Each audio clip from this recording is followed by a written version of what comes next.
Y a continuación lo escuchamos al doctor Daniel Soria. Buenos días a todos, muchas gracias. Me sumo al agradecimiento de mis colegas a los organizadores y comparto con ellos la dicha de participar de un panel con prestigiosos profesores y amigos. Evidentemente nos enfrentamos con un tema, un lema muy complejo y creo que la complejidad forma parte de la eternidad que va a tener este problema a lo largo de la vida jurídica. Voy a referirme a 2 o 3 cuestiones conceptuales y después en las rondas que siguen quizás pueda explayarme sobre experiencias de nuestro tribunal acerca de las dificultades para abordar y administrar conflictos de envergadura o de cierta complejidad. ¿Qué es una política pública? No es un concepto técnico jurídico, pero a los fines de esta intervención podría decir que es un modo de ejercicio del poder estatal, básicamente estatal, comprensiva del diseño e implementación sobre la base de variables técnicas y también valorativas de proyectos y programas, así como medidas adecuadas a ellos, orientadas a resolver problemas que atañen al interés general o a aspectos sectoriales inherentes al interés general. Por tanto, involucra todo tipo de producto normativo, desde leyes hasta la propia programación constitucional.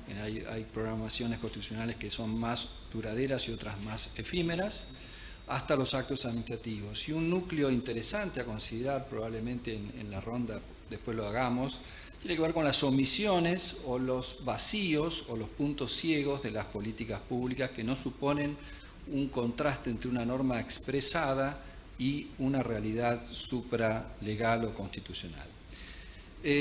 Involucra, como aquí se dijo, potestades preferentemente vinculadas por predeterminación normativa o potestades más desligadas, más abiertas, producto de la textura fluida del lenguaje con menos densidad regulatoria o espesura.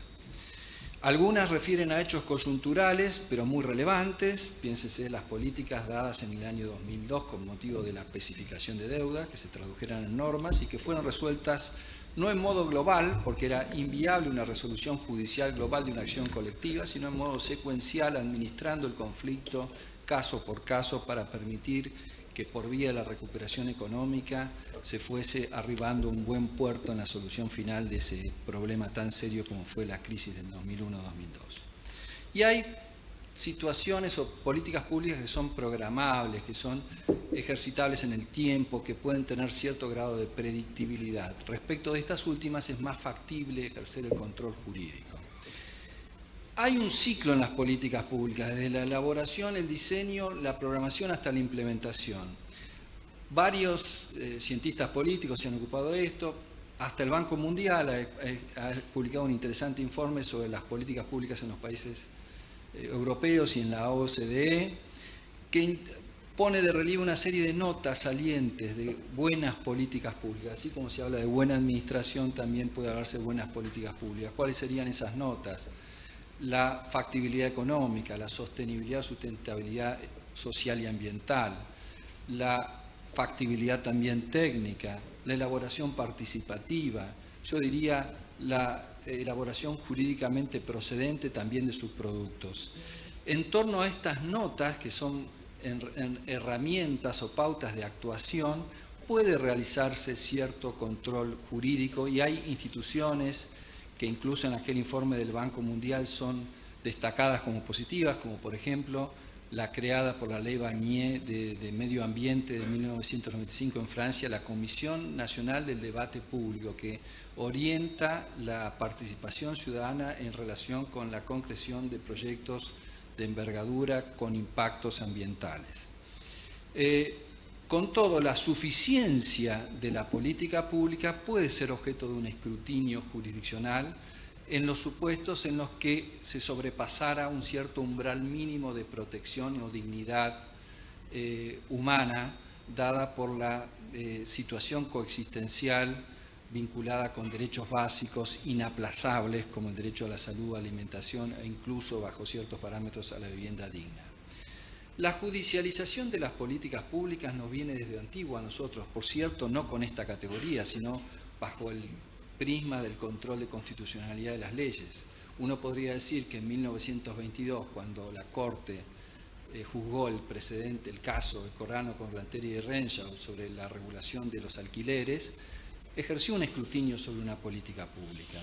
Y por cierto, más próximo en el tiempo, los fallos de la Corte Rossi y Guate sobre libertad sindical, el caso Aquino en cuanto suprimió o descalificó la validez constitucional de un punto medular de la Ley de Riesgo de Trabajo, o el precedente Badaro en materia de movilidad jubilatoria, se refieren a políticas públicas sectoriales, por no decir el caso Mendoza, que se refiere a una política ya de las que más se acomoda con los temas de esta ponencia. Pero hoy día podríamos decir que las políticas públicas, cuando hablamos de control judicial de las políticas públicas, nos referimos a casos complejos que involucran omisiones o prestaciones de servicios uti universi, básicamente, que refieren eventualmente a casos individuales, pero de gran implicación social o institucional, por ejemplo, las discusiones acerca de la legalidad o constitucionalidad de las interrupciones de los embarazos, etc. La Corte se pronunció en algunas ocasiones, la Corte Nacional, sobre los conceptos estructurantes del control o el escrutinio de las políticas públicas. Lo hizo señalando dos pautas, un andarivel A y un andarivel B, dentro de las cuales debe jugar el control judicial. Esas pautas mucho no afirman. Probablemente en el caso en lo que más claramente lo dijo la Corte fue en el caso Verbitsky del año 2005. Allí señaló, por un lado, como pauta A, que no compete a los jueces evaluar el contenido de las políticas públicas, en este caso en materia penitenciaria. Que la evaluación de las políticas públicas, dijo la Corte, es una cuestión claramente no justiciable. Andarivel A, límite negativo. Pero, y ahí señaló el andarivel B, algunas políticas públicas pueden afectar derechos y es cometido del Poder Judicial evitar, incluso dice, prevenir la lesión de derechos. Es decir, que el problema se produce o se presenta, y la Corte reconoce que hay una superposición entre estos planos A y el plano B, cuando la política pública es lesiva de derechos.